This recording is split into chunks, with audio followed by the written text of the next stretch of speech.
नमस्कार दोस्तों, मेरा नाम है मनीष कुमार सिंह और आपका बहुत-बहुत स्वागत करता हूं मैं 4 पीएम महाराष्ट्र में। दोस्तों, आपको बता दूं कि शरद पवार जो हैं उन्होंने एक ऐसी मांग कर दी है, जिसकी वजह से बीजेपी की टेंशन जो है वो बढ़ सकती है। साथ ही साथ महाराष्ट्र में मराठा आरक्षण और ओबीसी का जो मुद्दा है, वो इतना गरमाया हुआ है और साथ ही साथ सियासी दलों के गले का फांस बना हुआ है। अब देखिए, कुणबी प्रमाण पत्र जारी करने और फुल प्रूफ मराठा आरक्षण की मांग को लेकर के मनोज जरांगे ने आंदोलन छेड़ रखा है। वहीं मराठा आरक्षण समर्थक अब नेताओं के काफिले और उनकी रैलियों को भी टारगेट करने लगे हैं। आपको बता दें कि पहले ही सोलापुर में मराठा आरक्षण समर्थकों ने जो है शरद पवार का काफिला रोक इस मुद्दे पर अपना रुख स्पष्ट करने की मांग की थी। अब शरद पवार ने आरक्षण की मांग के समर्थन की बात कही है और तब जाकर उनका काफिला आगे बढ़ा। लेकिन रैली में भी उन्हें काले झंडे दिखाए गए और मनोज जारंगे के समर्थन में नारे लगाए गए। इन सब घटनाक्रमों के एक दिन बाद ही इसे लेके शरद पवार का बड़ा बयान आया है। शरद पवार ने आरक्षण को लेके 50% की लिमिट हटाने की मांग करते हुए कहा कि केंद्र सरकार इसे लेके बिल लाती है तो महाराष्ट्र की सभी पार्टियां इसका समर्थन करेंगी। शरद पवार ने यह भी कहा कि मोदी सरकार अगर मराठा आरक्षण का प्रावधान करती है तो हम इसका भी समर्थन करेंगे। उन्होंने शिंदे सरकार से इस मुद्दे पर सर्वदलीय बैठक बुलाने की मांग करते हुए ये सलाह भी दे डाली कि मनोज जरांगे और छगन भुजबल जैसे मराठा और ओबीसी नेताओं को साथ बैठा करके भी सरकार को हल तलाशना चाहिए। शरद पवार ने यह भी जोड़ा, आगे कहा कि जब आरक्षण की सीमा 50% से अधिक हो जाती है तो सुप्रीम कोर्ट की 50% वाली लिमिट लागू हो जाती है।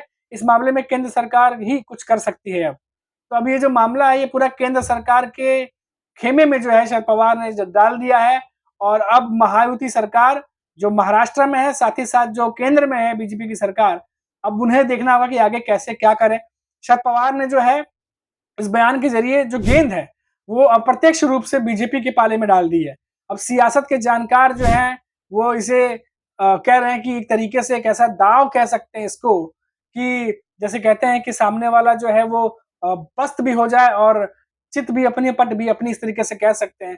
अब हालांकि मराठा आरक्षण के मुद्दे पर जो हर दल है उनके लिए दोनों तरफ जो है एक तरफ खाई जैसी स्थिति बनी है, एक तरफ कुआं एक तरफ खाई, क्योंकि हर दल चाह रहा है कि ओबीसी या मराठा जो है किसी को भी नाराज किए बगैर बीच के रास्ते निकाले जाए और मनोज जारंगे की मांगे पूरी करने पर ओबीसी की नाराजगी का खतरा और ना पूरा करो तो मराठा आरक्षण के जो मराठा उनके छिटकने का डर।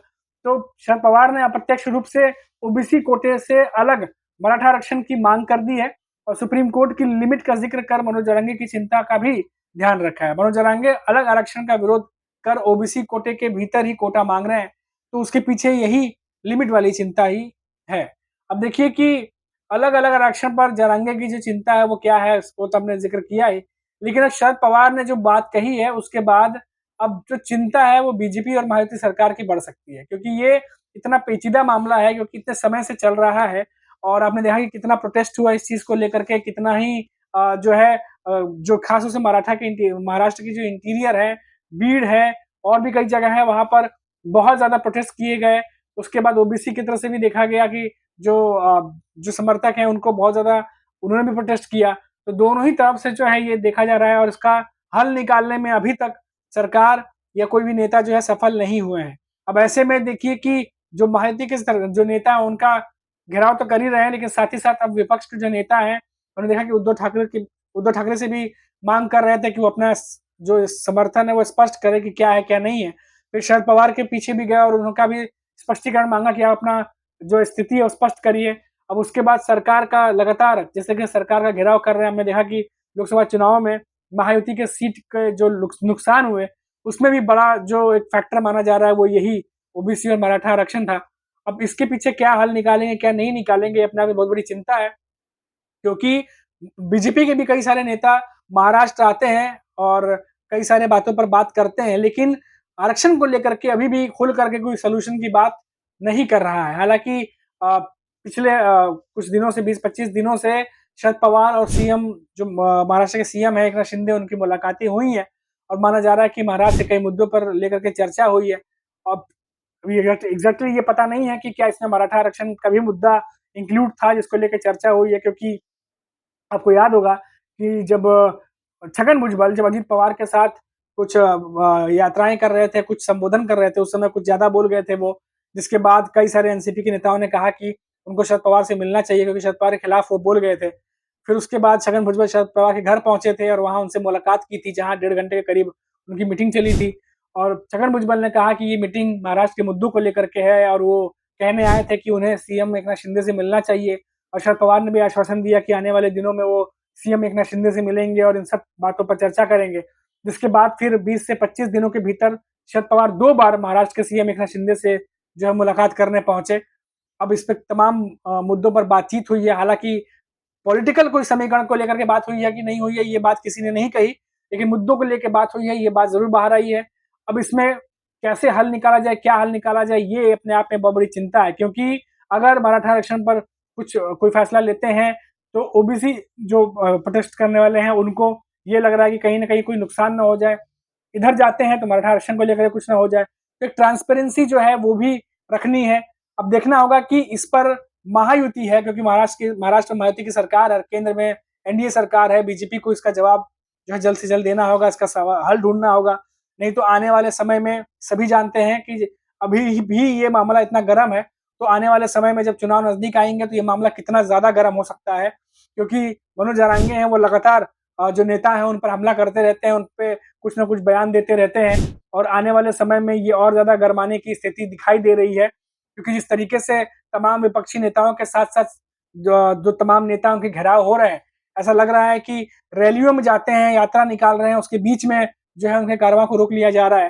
तो आने वाले समय में ये और ज्यादा बढ़ सकता है। तो इसीलिए जो सरकार है उनकी भी चिंता बनी हुई है, विपक्ष के नेता उनकी भी चिंता बनी हुई है, लेकिन हल निकालो तो निकाले कौन, इस पर एक बहुत बड़ा सवाल जो है वो बना हुआ है। तो अब देखना देखना होगा कि आखिर इसका क्या हल निकलता है और क्या जो है बातें निकल के सामने आती है। फिलहाल शरद पवार जो है, जैसा कि मैंने आपको बताया कि शरद पवार ने एक तरीके से जो गेंद है वो बीजेपी के पाले में डाल दी है, क्योंकि सरकार उनकी है और आगे उन्हें किस तरीके से इसको आगे ले जाना है, क्या सोल्यूशन निकालना है, वो बीजेपी और मायावती सरकार को देखना होगा। अब इस तरीके से जिस तरीके से इनका घेराव किया गया था शरद पवार का, इनके काफिलों को रोका गया था और इनसे स्पष्ट करने के लिए इनकी स्थिति कही गई थी, तो ऐसे में साफ कर दिया है कि उनको समर्थन है, उनका शरद पवार का समर्थन जो है वो है उनको। लेकिन जो हल है वो कौन निकाले, इस पर एक बहुत बड़ा सवाल है। तो फिलहाल अभी के लिए इतना ही, फिर लौटेंगे तो महाराष्ट्र की किसी बड़ी खबर पर बात करेंगे। और क्योंकि इन दिनों ये खबर बतानी इसलिए जरूरी थी क्योंकि महाराष्ट्र में इन दिनों मराठा आरक्षण और ओबीसी जो मामला है वो काफी ज्यादा गर्म है और खुल करके नेता अभी इस मामले पर कुछ बोल नहीं रहे हैं। लेकिन बात जरूर है कि सभी जानते हैं कि ये कितना सेंसिटिव मामला है और इसका हल निकालना कितना जरूरी है। नहीं तो आने वाले चुनावों में जरूर इसका भुगतान जो है वो करना पड़ सकता है। तो फिर लौटेंगे तो बात करेंगे किसी बड़ी खबर पर। तब तक के लिए आप देखते रहिए 4 PM महाराष्ट्र और मुझे इजाजत दीजिए। नमस्कार।